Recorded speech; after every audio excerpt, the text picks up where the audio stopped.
يرتقب أن يقوم الملك محمد السادس الثلاثاء المقبل بزيارة إلى مدينة طنجة لتدشين عدد من المشاريع.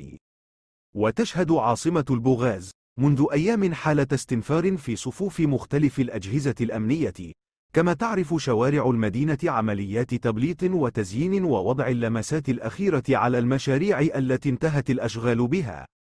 ومن المنتظر أن يدشن الملك محمد السادس خلال هذه الزيارة المرتقبة يوم الثلاثاء المستشفى الجامعي، حسب ما أكده أكثر من مصدر لفظة العمق، حيث قام الوالي مهيدية بزيارته للوقوف على آخر الاستعدادات من أجل افتتاحه.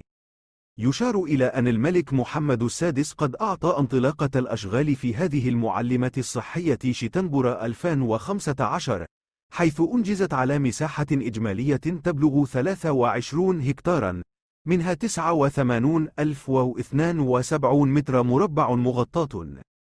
وتصل الطاقة الاستيعابية لهذا المركز الاستشفائي الذي يعتبر مستشفى مرجعيا من الجيل الثالث إلى 771 سريرا، بكلفة مالية تقدر ب1.3 مليار درهم، ممولة من طرف الصندوق القطري للتنمية.